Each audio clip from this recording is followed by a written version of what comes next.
Believe it or not, we are already over a quarter of the way into the NBA season already, with most teams approaching that 30 game mark in the next week or so. So we are now starting to get a big enough sample size to rule out slow starts and poor performance from players and start to think if this can really be a season-long trend or not. Things can change very fast in the NBA with injuries, trades, or coaches switching up the rotations seemingly overnight. I'm looking at you, Steve Kerr. But I'm going to go over 5 players who I am legitimately worried about for fantasy basketball. Like it, hype it, sub it. Let's get into it.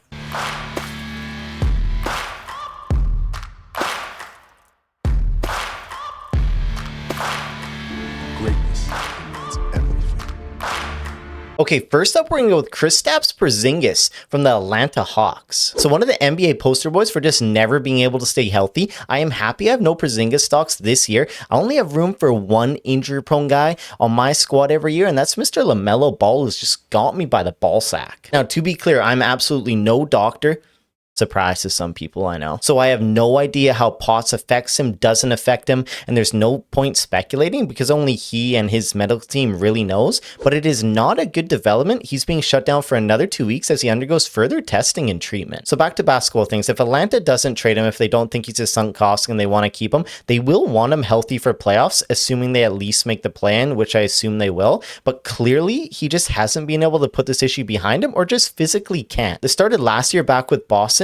But besides that fact, the 7-footer has notoriously been injury prone his entire career. Yes, Porzingis is pretty good, pretty great when he does play, but it's not like he'll automatically win you a week or automatically win you a championship. He definitely has flaws, and I just don't think Atlanta was the best fit for him either. I know Trae Young has been hurt, and it's been a small sample size. He's been hurt for a majority of the time that Porzingis actually did play, but I do think Jalen Johnson is just the guy there. Trae Young is still the guy there when he's healthy. I like Dyson Daniels and I like Okongwu as second pieces, so I don't know how much of the pie, how much usage, how many touches is really left for Kristaps when he's back playing, especially if he can't stay healthy. He's just going to have limited time to mesh with his new team, practice with his new team, work on the kinks with his new team, so I really think he could be the odd man out when or if he does return. I don't know what's going to happen in the future. I can't predict that with 100% accurate, but I'm going to continue to try to work at it. I'm going to put my head down. I guess I'm going to have to sub to more OnlyFans account, to gain that power. But I would be extremely worried if I was a Porzingis owner for a bunch of reasons. And I legitimately think it could be another lost fantasy season for him in 2025 again. Next up, we have a guy that I have talked about a little bit, and that's going to be Miles Turner from the Milwaukee Bucks. So if you guys have been following my videos, watching my videos since the start of the basketball season, you know that I've had Miles Turner in buy low videos.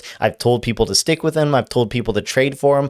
And all I've said is just give him time to adjust to his new city, new team, and system. Well, I just don't know what to say anymore, honestly. He's officially hit rock bottom, which is crazy because his game is just so fantasy fucking friendly. Like, we shouldn't even be having this conversation. Kind of irks me a little bit. The Turner on Indiana that we all knew was a center who could historically hit the three at a decent clip. He'd block 2 shots per game. He rebounded. He scored, you name it. But the Turner we're seeing in Milwaukee just continues to look like a shell of his former self. And it's not like it's due to playing time or usage either. Sure, his minutes are down about 1.5 minutes per game, and his usage has dropped a couple percentage points, whatever. I don't think those are big enough reasons to see this massive drop-off that we're seeing with him in 2025. I honestly think Turner just looks timid out there. He shot under 10 attempts from the field in 6 of his last 7 games and 5 in a row, not including tonight. His rebounds right now might be the lowest they've ever been, like in his entire playing career, his entire life. And we can't even really blame this on playing or trying to adjust alongside such a ball-dominant stat-stuffing guy in Giannis, because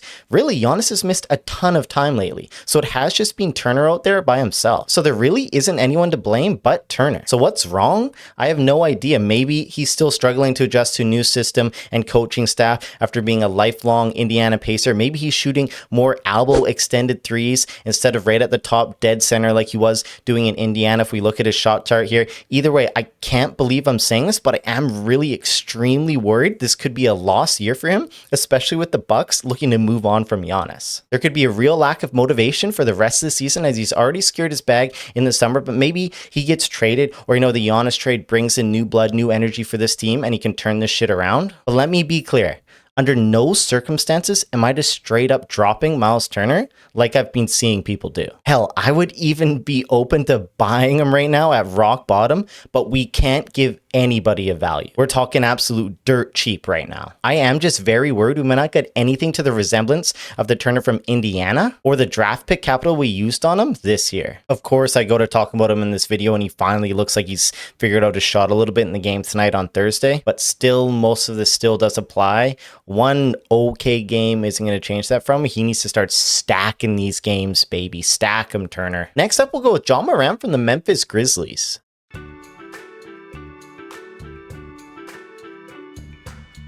Honestly, who did it better? It's okay. You guys can say me, all right? Okay, so there are a few reasons why I am worried about Ja Morant. His injuries, trade rumors, and just the poor play on the court when he's been healthy. First off, he's only been limited to 14 games this year, dealing with an ankle and calf injuries. And we can't forget that this guy has never even come close to playing a full season, like his entire career, whether it be injuries or just a goddamn love for his pistol. The most games he's played in a season is 67, way back in his rookie year. And when you get multiple different injuries to start a season like he has this year, it can just really linger. It can just really affect the rest of your year because you're always just playing catch up, always just trying to get your body healthy again, trying to get back into game shape, trying to stay in game shape. And then if you're just getting injury after injury, it can just derail an entire season. It can be extremely frustrating and extremely tiring for guys and just really affect their worth ethic. That's my first real concern with Ja Morant going forward. The second one, trade rumors. Based on personnel alone,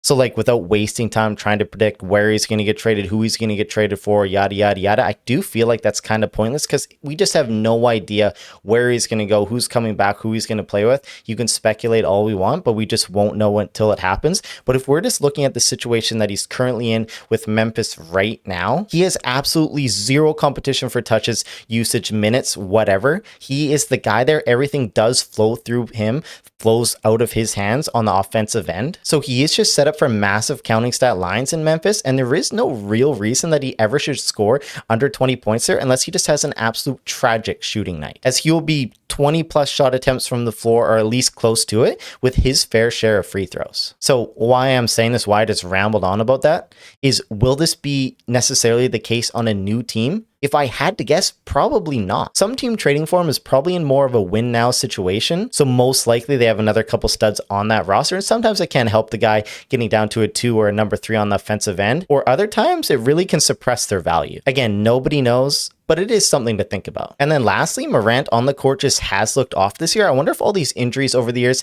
have took a toll on his high-flying game as he now settles for like less aggressive, reckless drives and dunks that really he made his name on his first few years in the season, and settles for more layups and more finesse finishes around the rim or, you know, pulling up in the midi. And then he also just continues to shoot more threes. I think that definitely has affected his field goal percentage over the last couple years. And I do wonder if there's some sort of like mental block in his play this year, sort of like an identity crisis, because I imagine he has played that certain way his entire life and maybe just trying to switch from it to like a maybe more conservative style to try and keep his body healthy. It's just kind of affected his game mentally. But besides all that, I'm not doing anything drastic with Morant, like dropping him. I feel like you are pretty cucked as a Morant owner though, because the trade value is probably garbage after the recent injury and the poor play. Honestly, you probably just hope that he's healthy after this injury, gets traded, gets more rejuvenated, gets more motivated on a winning team, and most importantly, he forgets where he put his pistol. We'll keep going with a player from the greatest former GM the NBA has ever seen, Nico Harrison,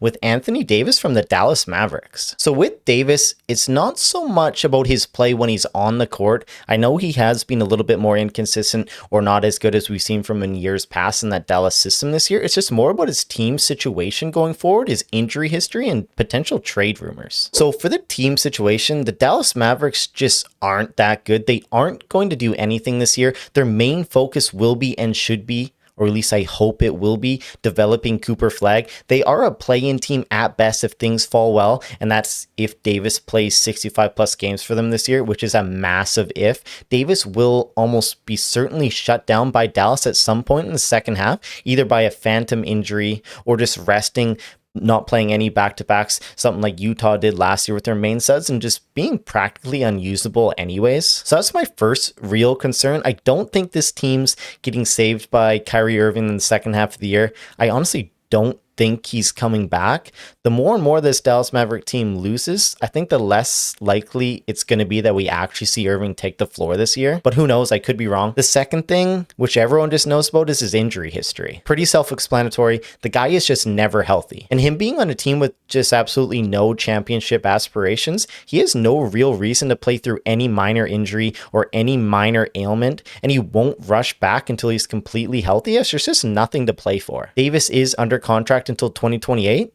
So he has no money ambition either. It's not like he wants to play, showcase his stats to get another fat payday this summer. He's locked up, he's made his dough, he's chilling. And lastly, the trade rumors. Now this probably would end up being a good thing in Davis's scenario, as you'd get on a winning team, have a reason to play through things, and have no shutdown risk in the second half of the year. The potentially bad thing could be if he goes to a loaded team and his scoring and counting stats take a little hit. I personally would take the stats hit for no risk of a second half shutdown like all day. And if that happened and he does get traded, I would feel a lot better about Davis going forward. The injury risks remain, but removing that shutdown risk, that almost guaranteed shutdown risk in the second half of the year would be massive. Right now, if he stays in Dallas, I would be and I'm extremely worried for a second half shutdown for some point for Anthony Davis and just completely cucking you heading into fantasy basketball playoffs. And last up here is I just watched the Seahawks beat the Rams in overtime. What a crazy game. As I was just fucking clenching my balls all night, hoping that Kyron Williams wouldn't plow me over in semis. RIP to anyone that played against Stafford and Puka. Like, GG's, I guess. You just got fucked in the ass. They absolutely dummied tonight. I somehow escaped that game coming out with Kyron not really doing anything at all. Really a dud for his standards. So let's keep it going into the weekend here. I need to get to finals. Let's go. But anyways, back to basketball. Sorry for everyone that hates fantasy football. You just had to listen to me rant there. I hope you skipped it. We got Asar Thompson from the Detroit Pistons. So this is another one that really pains me because I do like Thompson a lot. He was one of the most like glorified breakout hits ever heading into this year by practically everyone, which just saw him skyrocket up draft boards all off season. And he has really not lived up to that hype at all this year. He has shown glimpses of what made people so hungry to reach for him in drafts this year. It's not because of lack of skill or fantasy profile. He's absolutely oozing with that. The first thing is he's just not getting consistent minutes like I thought he would heading into the year. Thompson is constantly getting held under 30 minutes per night, and with a skill set like his, that makes it a lot harder for him to produce consistent and elite production for fantasy managers. He needs to be on the floor to get boards, get stocks, some assists, and dunks. The second thing kind of adding to that is that Thompson just isn't a polished enough scorer like his twin brother yet at this point of his career to score 15 plus per night in the 20 to 25 minutes that he's been getting, because he doesn't have that good of a jumper at all. He doesn't shoot the three ball at all and is usually under 10 field goal attempts per game. And really, if we just look since like November, that number is more like 6 or 7 attempts per game. And lastly, by wrapping both those things together, Thompson just simply can't stretch the floor as he has no three-point stroke whatsoever. That makes it extremely hard for the coaching staff to keep you out there regardless of how good a defender is. Because in the NBA, a stereotypical 3-and-D guy, you need that 3 part of it be able to make it work. So for example, someone like Kamara off the Portland Trailblazers who can hit the 3 doesn't have this issue. I also thought Thompson might get a little bit more run in the dunker spot, but with Detroit having a decent rotation,